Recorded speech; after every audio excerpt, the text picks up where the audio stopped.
നമ്മളത് ഇന്നലത്തെ തുടർച്ചയാണ്. പക്ഷേ ഇന്ന് 2 പോയിന്റുകൾ കേന്ദ്രീകരിച്ചാണ് ഇന്ന് ചെയ്യുന്നത്. ഒരു ചെറിയ സാധ്യത ഇന്നലെ നായയുടെ വന്നിട്ടുണ്ടായിരുന്നു. അതുമായി ബന്ധപ്പെട്ട് 1-2 ഏരിയ ഒരു സംശയമുള്ള ഏരിയ ഉണ്ട്. ആ 2 ഏരിയ കേന്ദ്രീകരിച്ചാണ് ഇന്ന് ഇപ്പോൾ സ്റ്റാർട്ട് ചെയ്തിട്ടുള്ളത്. അതോടൊപ്പം തന്നെ മണ്ണ് നിലവിൽ നീക്കം ചെയ്യുന്നതിനുള്ള കൂടുതൽ കാര്യങ്ങൾ ചെയ്യുന്നൊരു ഭാഗത്ത്. അതോടൊപ്പം ഇന്നലെ പുഴയിൽ സെർച്ച് നടത്തിയിരുന്നു. പക്ഷേ ഇന്ന് കുറേ കൂടി, കാരണം ഇന്നലെ പുഴയിലുള്ള ഒരു ബോഡി കണ്ടെടുത്ത് നമ്മൾ പുഴയിൽ നിന്നാണ്, പുഴയുടെ തീരത്താണ്. അതുകൊണ്ട് 30 പേരുടെ NDRFൻ്റെയും ഫയർഫോഴ്സിൻ്റെയും ഒരു 30 അംഗ സംഘം ഇന്ന് പുഴയിൽ തെരച്ചിൽ സ്റ്റാർട്ട് ചെയ്ത് കഴിഞ്ഞു. അതോടൊപ്പം തന്നെ നമ്മൾ തുർക്കി എന്ന് പറയുന്ന സിവിലിയൻ ഇവിടുത്തെ സ്വിമ്മേഴ്സൊക്കെ ഉൾപ്പെടുന്ന അവരെല്ലായിടത്തും പോകുന്ന ഒരു ടീമുണ്ട്, റെസ്ക്യൂ ടീമുണ്ട്. നമ്മൾ ചൂരൽമലയിൽ അവിടെ സർവീസ് അവരുണ്ടായിരുന്നു. അപ്പോൾ ആ ടീമും കൂടി ഇപ്പോൾ വരും. അതും പുഴ കേന്ദ്രീകരിച്ചുകൊണ്ടുള്ള തെരച്ചിലാണ് അവിടെ നടത്തുന്നത്. പിന്നെ ഇവിടുത്തെ കാര്യങ്ങളിൽ ഒരു വിശ്വാസമുണ്ട്. കാരണം മണ്ണ് പരമാവധി ഇപ്പോൾ നീക്കി കഴിഞ്ഞു. പ്രതികൂലമായ കാലാവസ്ഥ അല്ലെങ്കിൽ നമുക്കത് പൂർത്തീകരിക്കാൻ കഴിയുമായിരുന്നു.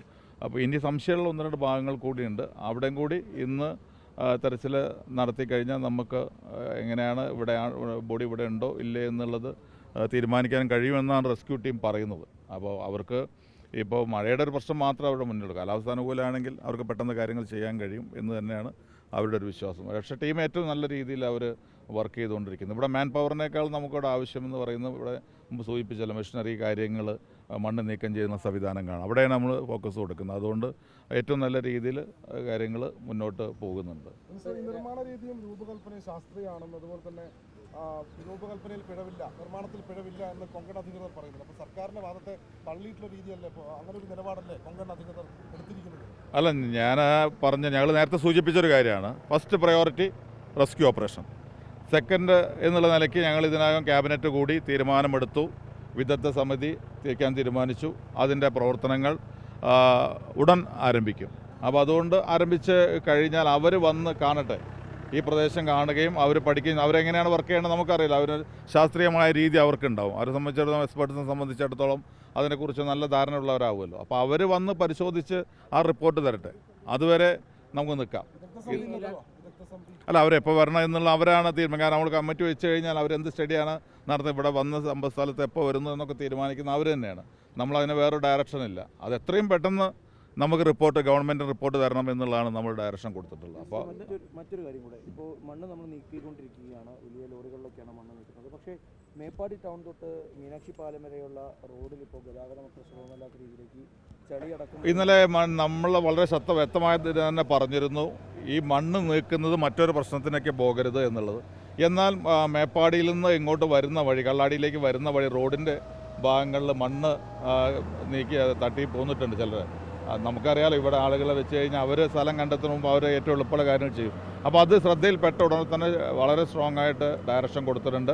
റോഡ് സൈഡിൽ ഒരു കാരണവശാലും ഇവിടെ നിന്ന് നീക്കുന്ന മണ്ണ് ചെന്നുകൊണ്ട് ഡംപ് ചെയ്യരുത്.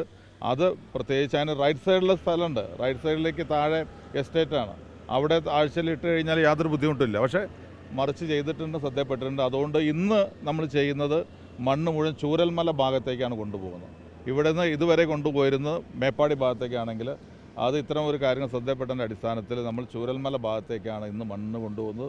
ഈ ഭാഗത്ത് കുറേക്കൂടി നല്ല സ്ഥലം കണ്ടെത്താൻ ശ്രമിക്കുന്നുണ്ട്. അങ്ങനെ ഒരേ സമയം ഈ ഭാഗത്ത് മേപ്പാടി ഭാഗത്തും ചൂരൽമല ഭാഗത്തും മണ്ണ് ഡംപ് ചെയ്യുന്നുള്ള ശ്രമമാണ് ഇപ്പോൾ നടത്തുന്നത്. ഈ തുരങ്കത്തിനടുത്ത് മണ്ണ് നീക്കം ചെയ്യാൻ പറ്റില്ല എന്ന് കൊങ്കൺ റെയിൽവേ നിലപാടെടുത്തില്ല, അതിൽ തീരുമാനമായോ? അല്ല, അതിനകത്തും നമുക്ക് തീരുമാനമെടുക്കേണ്ടത് വ്യത്യസ്ത അഭിപ്രായം. PWDയും സമാനമായൊരു അഭിപ്രായമാണ് പറഞ്ഞാൽ എനിക്ക് തോന്നുന്നത്.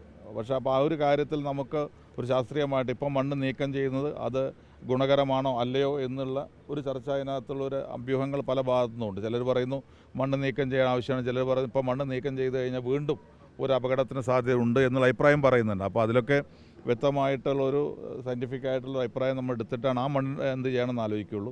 ഇപ്പോൾ ഇവിടെ ഈ മണ്ണിടിച്ചിലിൻ്റെ ഭാഗമായിട്ടുള്ള ഇവിടെ വന്നിട്ടുള്ള മണ്ണ് നീക്കം ചെയ്യാനാണ് ശ്രമിക്കുന്നത്. അതിൽ 2 ഉദ്ദേശമുണ്ട്. മണ്ണ് നീക്കം ചെയ്യുകയും വേണം, അതോടൊപ്പം നമുക്ക് 2 പേരെ കണ്ടെത്താനുണ്ട്, അത് കണ്ടെത്തുകയും വേണം. രണ്ടും ഒരുമിച്ച് ഈ ഒരു കാര്യം കൊണ്ട് നടത്താൻ കഴിയും. ഈ ഇളകി നിൽക്കുന്ന ബാക്കിയുള്ള ഭാഗമുണ്ടല്ലോ, അത് അവിടെയൊക്കെ എന്താ സാഹചര്യം? നമ്മളവിടെ പരിശോധിക്കാൻ പറ്റി? നമ്മൾ ആ ജിയോളജി വിങ് വന്ന് പരിശോധിച്ചുകൊണ്ടിരിക്കുകയാണ് എത്രമാത്രം സ്റ്റേബിളാണ്. അതിനകത്ത് ഇനിയുണ്ടോ എന്നുള്ളത്. അപ്പോൾ സ്വാഭാവികമായും ചെറിയ രീതിയിലുള്ള ഇടിച്ചിലൊക്കെ മണ്ണ് ഇളകി നിൽക്കുന്ന താഴോട്ട് വരും. അതൊരു മണ്ണിടിച്ചിലായിട്ട് ലാൻഡ് സ്ലൈഡായിട്ട് നമുക്ക് കാണാൻ കഴിയില്ല. ഇളകി നിൽക്കുന്ന മണ്ണ് മഴയും മറ്റും വരുമ്പോൾ താഴോട്ട് വരുന്നതാണ്. അതത്ര അപകടകരമാവില്ല എന്നാണ് പറയുന്നത്. പക്ഷേ എന്നാലും എത്രമാത്രം സ്റ്റേബിളാണ് എന്നുള്ളത് ജിയോളജി ഇന്നലെയും ഉദ്യോഗസ്ഥന്മാർ വന്നിരുന്നു. നിരന്തരം അത് പരിശോധിച്ചുകൊണ്ടിരിക്കുന്നുണ്ട്. അടുത്തൊരു സാധ്യത എത്രമാത്രം ഉണ്ട് എന്നുള്ളതിനെ കുറിച്ചൊക്കെ പരിശോധിക്കുന്നുണ്ട്. ഈ ചുറ്റുവട്ടത്തുള്ള വീടുകളൊക്കെ മാറ്റി ഇവിടെ നിന്ന് വന്ന വീട് ഒഴിഞ്ഞു പോയവർക്ക് ഏത് രീതിയിലാണ് അവർ ആഗ്രഹിക്കുന്നത് ആ രീതിയിൽ അവർ വാടക വീടെടുത്ത് താമസിക്കുകയാണെങ്കിൽ വാടക വീട്ടിലേക്ക് മാറാനുള്ള എല്ലാ സൗകര്യവും ഗവൺമെൻറ് ഒരുക്കും. അത് ബന്ധപ്പെട്ടവർക്ക് നിർദ്ദേശം നൽകിയിട്ടുണ്ട്. അവരെന്താണ് ആഗ്രഹിക്കുന്ന ആ രീതിയിലുള്ള ഒരു ഷിഫ്റ്റ് ഇവിടെ ചെയ്യുന്നതിന് വേണ്ടിയുള്ള സൗകര്യം ചെയ്തു കൊടുക്കും. എക്സ്പെർട്ട് കമ്മിറ്റി ഇന്ന് പ്രഖ്യാപിക്കും. അവിടെ രേഖകളൊക്കെ വീടിനകത്താണെന്ന് പറഞ്ഞു. ഞങ്ങൾ തന്നെ ഇതിനകത്ത് ഉദ്യോഗസ്ഥരോട് നിർദ്ദേശം നൽകിയിട്ടുണ്ട്. നമ്മുടെ റെസ്ക്യൂ ഓപ്പറേഷൻ ടീമിനോട് പറഞ്ഞ് അതിനകത്തുള്ള മണ്ണ് നീക്കം ചെയ്യാൻ നമ്മൾ തന്നെ സഹായം. ഒരു വീടിനകത്ത് പൂർണ്ണമായും മണ്ണാണ്. അതിനകത്ത് അലമാരയ്ക്കകത്ത് അവരുടെ സർട്ടിഫിക്കറ്റ്സും കാര്യങ്ങളും ഉണ്ടെന്ന് പറയുന്നു. അപ്പോൾ അതിനുള്ള സൗകര്യം നമ്മൾ ചെയ്തു കൊടുക്കും. എക്സ്പെർട്ട് കമ്മിറ്റി ഇന്ന് പ്രഖ്യാപിക്കും. എന്താ തീരുമാനം? അത് ഇന്ന് പ്രതീക്ഷിക്കാം. അധികം വൈകാതെ തന്നെ ചെയ്യണമെന്നാണ് ആഗ്രഹിക്കുന്നത്.